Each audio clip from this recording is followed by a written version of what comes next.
Devlog number 3. So it's been a while since my last devlog, but I've been still working on the roguelike. We have combat, fighting the player, so the player can fight back against the spiders. Had an issue with the knockback that is now fixed. Then I also had a player duplication bug. So there were 2 players. They actually moved, both moved at the same time. So you can kind of use it like one of those puzzle games where you have to control 2 characters at once. So at least I know how to do that if I want to make one of those games. And I also fixed that, and then I had a problem with the player persistence between the levels. And I fixed that. So my fix had a bug. Okay, hold on. There was a bug, and then I fixed that, and that fix had a bug, and then I fixed that bug. So, fix. That's what I did. Okay. Also fixed the pathfinding and got it working with the spiders. So the spiders now pathfind around the world. They move around, and they find a new random location. It's kind of like a little random roaming. It's not very sophisticated or anything like that. They just go all over the map. I'll have to put them in localized areas and kind of confine them a little bit, I think. Because in my earlier versions, they kind of went everywhere. And I don't think they always respected walls appropriately, so I think that was a little bit broken. But it's fixed now. So I also have a separate nav mesh that I load based on the tile data that I grab from the map, the example map tiles that I export out of tile D.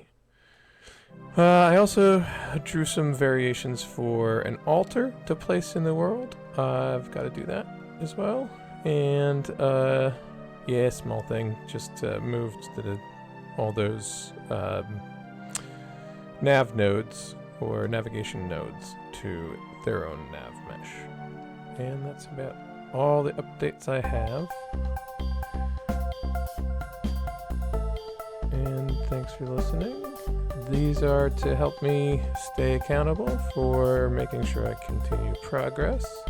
The backlog is still growing. And next up, I need to kind of polish off like a little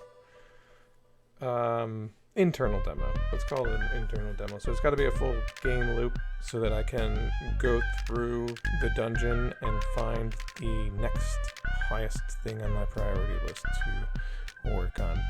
There's plenty of stuff to work on, but the way development goes, you kind of only want to be working on the most important thing all the time.